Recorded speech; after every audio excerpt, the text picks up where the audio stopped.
bringing lot of films from other languages also. Bunny Vas గారు, అంటే ఇప్పుడే మీరే ఓ మాట అన్నారు, అరవింద్ గారు తీసుకొచ్చారు మొన్న నరసింహ సినిమా అని అన్నారు. యాక్చువల్గా మీ చేతికి ఏ సినిమా వచ్చినా ఇన్నాళ్ళు గీతా బ్యానర్లోనే కనిపించేది. బట్ లిటిల్ హార్ట్స్ కానీ లేకపోతే ఇది కానీ, అంటే దీంట్లో నా బ్యానర్ లేదు, but like the film and మీరు ప్రమోట్ చేయండి, లేకపోతే మీరు సపోర్ట్ చేయండి, లేకపోతే మీరు రిలీజ్ చేయండి, వాట్ ఎవర్ ఇట్ ఈజ్, పూర్తిగా గీతా నుంచి పైకి వచ్చేసినట్టు కనిపిస్తుంది. లేదండి, ఇంకా సెకండ్ ఫ్లోర్ లోనే ఉన్నాను. కానీ ఇప్పుడు మీరు అన్నమాట కనిపిస్తుంది. మొన్న అరవింద్ గారు, యూజువల్ గా అయితే మీరు ఏమన్నారు, మొన్న మేము అందరూ కలిసి గీత చేశాం కదా అని అనేవారు. అలా కాకుండా అరవింద్ గారు చేశారని అన్నప్పుడే అవునండి, అది ఆ పూర్తి క్రెడిబిలిటీ అరవింద్ గారిది అది. అండ్ సెకండ్ థింగ్ ఏంటంటే మీతో 100% చాలా విషయాల్లో కోఆర్డినేట్ చేసుకుంటున్నాం. ఇది కొన్ని ఏంటంటే ఇప్పుడు కొన్ని నాకు బాగా నచ్చినవి ఉంటాయి, అది నేను 100% ఆయనకి ఇన్ఫర్మేషన్ ఉంటుంది అన్నీ కూడా, నేను ఏది చేస్తున్నా ఏది కూడా.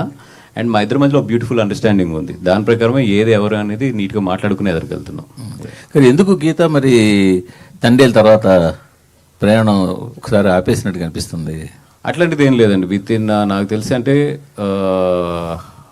నెక్స్ట్ 2 monthsలో అనౌన్స్మెంట్స్ అయితే వస్తాయి గీతా నుంచి. మీరు ఆ మధ్యన చెప్పేది పెద్ద అనౌన్స్మెంట్స్ వస్తాయి, 2 monthsలో వస్తాయి మొత్తం.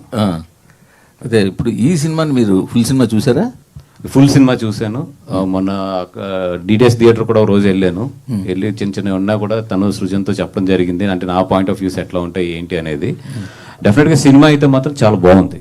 నేను ఫుల్ సినిమా మొత్తం ఎంటైర్ సినిమా సింగిల్ స్టిచ్లో చూసి నాకు చాలా బాగా నచ్చిన తర్వాత నేను వచ్చి కూర్చున్నాను. మీకు తెలుసు, నేను నచ్చకపోతే గమ్మున రాను ఏదో బయటికి. అంటే అది కూడా తెలుసు, కానీ మీ అంటే కమర్షియల్ టేస్ట్ కన్నా మీ పర్సనల్ టేస్ట్ కొంచెం డిఫరెంట్గా ఉంటుంది.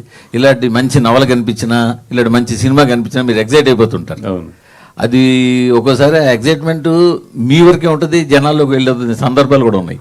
అవునండి, ఇప్పుడు ఇదైతే నాకు జనాల్లోకి వెళ్తుందని నమ్మడానికి కూడా మెయిన్ కారణం ఏంటంటే దీని హానెస్టీ చెప్పడంలోనే కమర్షియాలిటీ కూడా మిస్ అవ్వలేదు. అందుకనే నేను కొంతమంది మన పాత్రికేయులు కూడా వేసి చూపించమని చెప్పాను బిఫోర్, ఎందుకంటే వాళ్ళు రాస్తే బాగుంటుందని చెప్పి.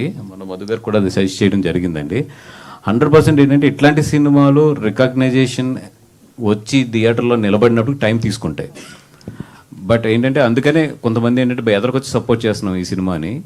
డెఫినెట్గా ఈ సినిమా అయితే మాత్రం టాక్ అయితే మాత్రం బాగుంది అనేది మాత్రం వస్తుంది.